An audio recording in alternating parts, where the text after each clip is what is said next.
Malaysia became a development success story that other countries wanted to replicate. From escaping poverty to building manufacturing powerhouse to creating multicultural harmony, Malaysia achieved what seemed impossible. Naturally, other nations tried to copy the Malaysian model, its policies, strategies, and approaches to development. The results? Spectacular failures. Not just minor setbacks. Complete, embarrassing collapses of initiatives that worked in Malaysia but crashed elsewhere. These weren't poor countries copying rich ones. These were countries trying to replicate Malaysia's specific successes and discovering that copying policies without understanding context leads to disaster. In this video, we're counting down 10 countries that tried to copy Malaysia's development model and failed woefully. Some failures cost billions. Others created political crises. All of them prove that Malaysia's success isn't easily replicable, and that blindly copying without adaptation guarantees failure. Let's expose the countries that learned this lesson the hard way. Number 10. Pakistan's failed Islamic finance dream. Malaysia is the global leader in Islamic finance, largest sukuk issuer, most sophisticated Islamic banking sector. Pakistan, a much larger Muslim country, thought, if Malaysia can do it, so can we. They launched ambitious Islamic finance initiatives in the 2010s to become a regional hub. Total failure. Pakistan's Islamic finance sector remains tiny, poorly regulated, and lacking international credibility. Why? They copied Malaysia's financial products without building the institutional infrastructure, legal framework, and expertise that took Malaysia decades to develop.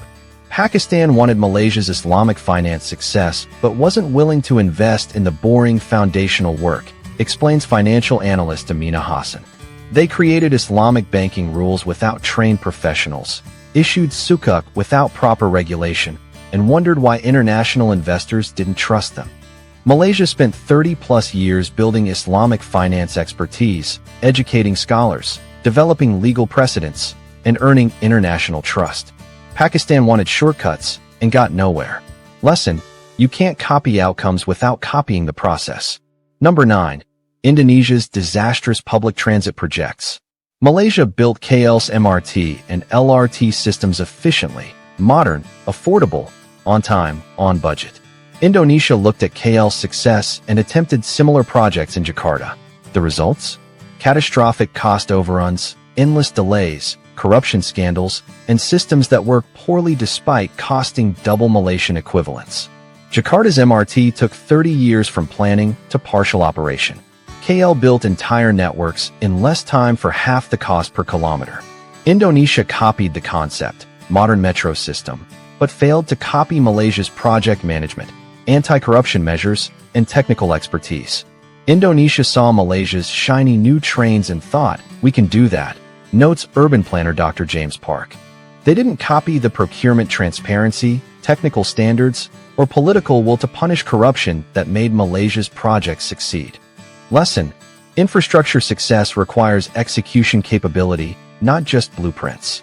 Number 8. Philippines' failed manufacturing hub ambitions. Malaysia transformed from agricultural economy to manufacturing powerhouse, attracting Intel, AMD, and major electronics firms. The Philippines, watching Malaysia's success, launched Make It Philippines campaigns to replicate this, offering tax incentives, building industrial zones, and courting foreign investment. Results? Minimal. The Philippines attracted some investment, but nothing approaching Malaysia's semiconductor and electronics dominance. Why? They copied the incentives without addressing infrastructure deficits, bureaucratic inefficiency, and political instability that make Malaysia more attractive. The Philippines offered tax breaks like Malaysia but couldn't match Malaysia's reliable electricity, efficient ports, or political stability, explains investment consultant Sarah Tan. Companies don't just want cheap labor, they want infrastructure that works. The Philippines copied half the Malaysian model and got half results. Actually, less than half. Lesson: tax incentives alone don't create manufacturing success without infrastructure and stability. Number 7. Nigeria's petroleum revenue management disaster. Malaysia created Petronas, a state oil company that generates revenue for national development while avoiding the resource curse plaguing other oil nations. Nigeria, with vastly more oil than Malaysia, tried copying this model through NNPC, Nigerian National Petroleum Corporation. Epic failure. NNPC became a corruption sinkhole where billions vanish annually. Nigeria remains poor despite oil wealth, while Malaysia developed. Nigeria copied the state oil company structure without copying Petronas' transparency, professional management, and accountability mechanisms. Nigeria looked at Petronas and thought, "We need a state oil company," observes economist Dr. Ahmad Karim. They didn't understand that Petronas works because it operates commercially with oversight, accountability, and consequences for corruption. NNPC has none of these. It's a slush fund for politicians. Malaysia avoided the resource curse. Nigeria embodies it, despite trying to copy Malaysia's model. Lesson: institutions require integrity and accountability, not just organizational charts. Number 6. South Africa's racial quota fiasco. Malaysia's new economic policy, NEP, aimed to reduce ethnic economic disparities between Malays and Chinese through quotas and preferences. Controversial, but it created a Malay middle class and business community. South Africa looked at Malaysia's NEP and implemented Black economic empowerment, B, with similar racial quotas. Catastrophic failure. BE created a small, politically connected elite while most Black South Africans saw no benefit. Economic growth slowed. Brain drain accelerated. Corruption flourished as BE contracts became rent-seeking opportunities. South Africa copied Malaysia's quotas without Malaysia's execution quality or economic growth context, explains political economist Dr. Priya Nair. Malaysia's NEP worked imperfectly, but within a booming economy that created opportunities. South Africa's BE operated during economic stagnation, redistributing stagnation instead of creating growth. Malaysia's quotas were paired with 9% annual economic growth in the 1990s. South Africa's quotas coincided with 2 to 3% growth. That difference matters enormously. Lesson: redistributive policies only work within growing economies, creating new opportunities. Number 5. Brazil's smart city technology failures. Malaysia invested heavily in digital infrastructure, e-government, and smart city technologies with impressive results. Brazil attempted similar initiatives, Digital Brazil programs, smart city projects in Sao Paulo and Rio. Mostly failed. Corruption derailed projects. Implementation was inconsistent. Technology adoption lagged. E-government services remained clunky. Brazil spent billions for minimal improvement. Brazil bought the same technology Malaysia used, but couldn't replicate Malaysia's civil service capacity to implement it. Notes tech analyst Robert Wong. Smart city technology is useless without smart governance. Brazil had the tech, but not the governance. Malaysia's digital transformation succeeded because the government reformed simultaneously. Brazil tried technology without reforming bureaucracy. Predictable failure. Lesson: technology transforms nothing without institutional capacity to use it effectively. Number 4.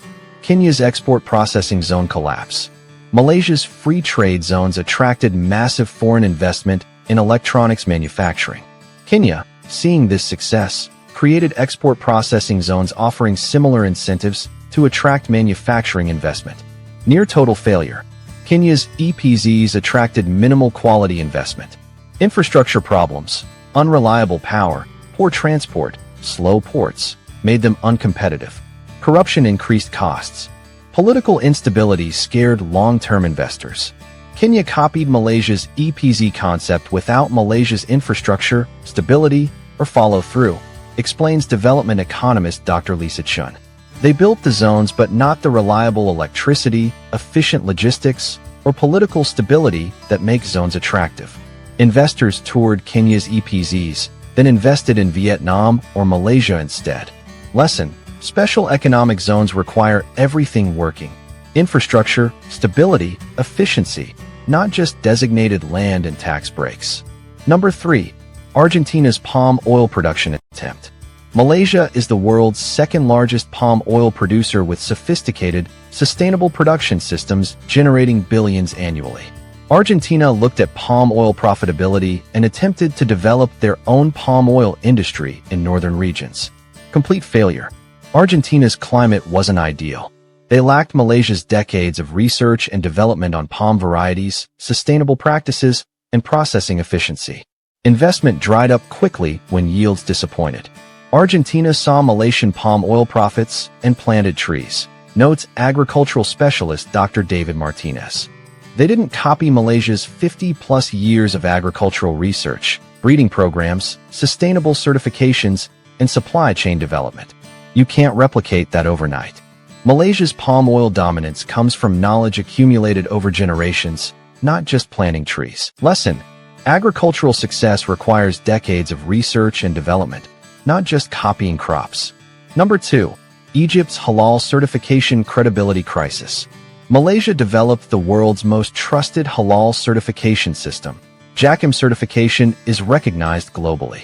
Egypt, with a larger Muslim population, attempted to create competing halal certification to capture this market. Failed spectacularly.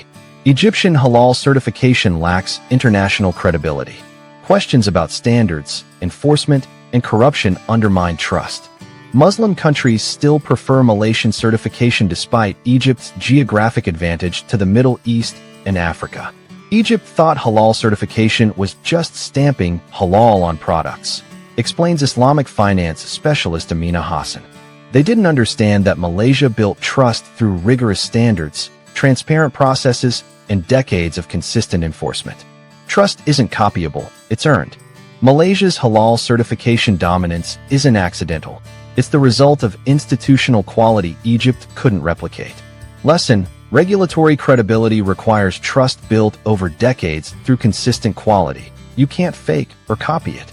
Number 1. Venezuela's Petronas copycat catastrophe. This is the ultimate failure. Venezuela tried to copy Malaysia's Petronas model with PDVSA, turning oil wealth into national development. The result? One of history's greatest economic collapses. PDVSA became a political tool, not a commercial entity. Professionals were replaced with loyalists. Corruption became systemic. Revenue vanished. Production collapsed. Venezuela's economy imploded despite having more oil than Malaysia ever dreamed of. Venezuela copied Petronas' structure, but not its management philosophy, summarizes Dr. Ahmad Karim. Petronas operates commercially with professional management and accountability. PDVSA was politicized into oblivion. This comparison perfectly illustrates why copying Malaysia fails. Institutions are about culture and execution, not just organizational charts. Malaysia developed with oil revenue. Venezuela collapsed with more oil. That's how badly copying can fail.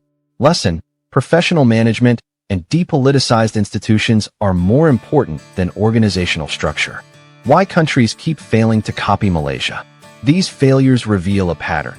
Countries copy Malaysia's visible successes: Islamic finance, infrastructure, manufacturing hubs, quotas, oil management, without understanding or replicating the invisible foundations that make them work.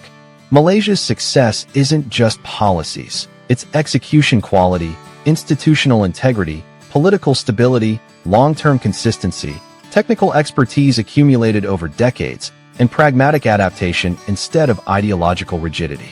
Countries want Malaysia's outcomes without doing Malaysia's work. They want shortcuts to success that require decades.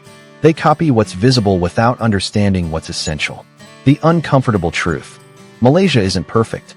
They have corruption, inequality, and political tensions.